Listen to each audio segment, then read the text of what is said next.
नमस्कार, स्वागत है आपका विक्रम टॉक्स में। भारत में पहली बार फिजियोथेरेपी को लेकर नेशनल कॉन्फ्रेंस हो रही है, उसके बारे में आइए हम ज़्यादा जानकारी लेते हैं। मैम, पहले तो आपका बहुत बहुत स्वागत है। थोड़ा हमें जानकारी दीजिए, पहले आपका नाम और उसके बाद ये क्या है, किस लिए कॉन्फ्रेंस। मैं डॉक्टर पूजा सेठी हूँ।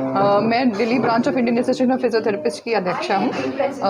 और हमारे यहाँ पे 5 और 6 अगस्त को कॉन्स्टिट्यूशनल क्लब में हम फिजियोथेरेपी कॉन्फ्रेंस करने जा रहे हैं, जो ये हमारी आईएपी वुमेन्स हेल्थ की पहली नेशनल कॉन्फ्रेंस है, जिसमें हमारे ऑल ओवर इंडिया से 1000 से ज़्यादा डेलीगेट्स पार्टिसिपेट करेंगे। छोटे छोटे डिस्ट्रिक्ट्स में जो महिलाएं हमारी आईएपी वुमेन्स हेल्थ में काम कर रही है, हमारे ऑफिस वेयरर्स, काफ़ी दूर दूर से लोग आएंगे और वो अपनी पेशेंट्स के साथ जो हमारे पेपर्स हैं, जो उन्होंने रिसर्चेस करी हैं, जो लेटेस्ट टेक्नोलॉजीज़ हैं, उसके बारे में डिस्कशंस रहेंगे। मैम, ये जो आपने कहा कि वुमेन्स हेल्थ, यानी वुमेन्स को इसमें बहुत ज़्यादा प्राथमिकता दी गई है, तो उसके बारे में थोड़ा हमें किस तरीके से ये सोच आई और किस तरीके से इसको आगे लेके चलना है। देखिए, आईएपी जो है, इंडियन एसोसिएशन ऑफ फिजियोथेरेपिस्ट, एक वो ही एक वर्ल्ड फिजियोथेरेपी है हमारी, जिसमें 144 देशों की एसोसिएशंस हैं।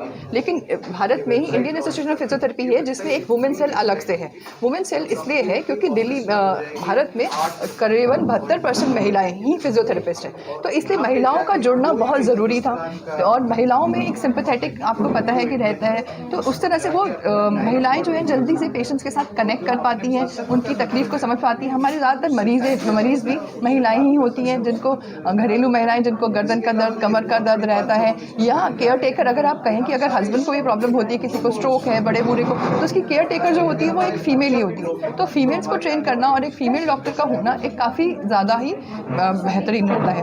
मैम, जिस तरीके से अभी हम लोग के बहुत ज़्यादा जीवन शैली में बदलाव आ गए हैं और लगातार कई तरह के पेन्स बॉडी में बने रहते हैं, तो फिजियोथेरेपी के क्षेत्र में क्या नए, मतलब ये मैं कहूँगा आविष्कार, या क्या नई चीज़ें आ रही हैं नई। देखिए, जब से कोविड आया है, खासकर और उससे पहले भी हमारी वाइट कॉलर जॉब्स बढ़ गई हैं, तो सबका, चाहे वो बच्चे हों चाहे बड़े हों, कंप्यूटर के आगे बैठ के, स्क्रीन के आगे बैठने से गर्दन दर्द, कमर दर्द, इन सब की तकलीफें बहुत बढ़ गई हैं। इसके लिए बहुत ज़रूरी एक तो है इलाज, ठीक है, जो कि दर्द शुरू होने के बाद करते हैं। इसके अलावा फिजियोथेरेपी द्वारा हम इनकी प्रिवेंशन करते हैं, जैसे बच्चों को बताना कि क्या राइट पॉस्चर है, कहाँ बैठ के आपने पढ़ना है, पलंग पे बैठ के नहीं पढ़ना, टेबल चेयर पे बैठना है, आपको जो कंप्यूटर मॉनिटर है उसकी स्क्रीन कितनी ऊंची होनी चाहिए, माउस की प्लेसमेंट क्या होनी चाहिए, क्योंकि जो स्क्रीन टाइम है वो आज की डेट में जब वर्क फ्रॉम होम का कल्चर है वो अवॉइड नहीं किया जा सकता, उसको करना ही है। तो उससे हम जो होने वाली बीमारियां, इससे पहले कि सर्वाइकल स्पॉन्डिलोसिस, लंबर स्पॉन्डिलोसिस उनको शुरू हो, तो किस तरह का पॉस्चर करना है, किस तरह की एक्सरसाइजेस करनी है, कैसे ब्रेक्स लेने हैं, अगर हम फिजियोथेरेपी द्वारा उनको गाइड करेंगे तो हम काफ़ी हद तक इन बीमारियों से बच पाएंगे। मैम, ये जो मुहिम आप लेके फिजियोथेरेपी की चल रही है, इसमें क्या किसी तरीके से सरकार के साथ भी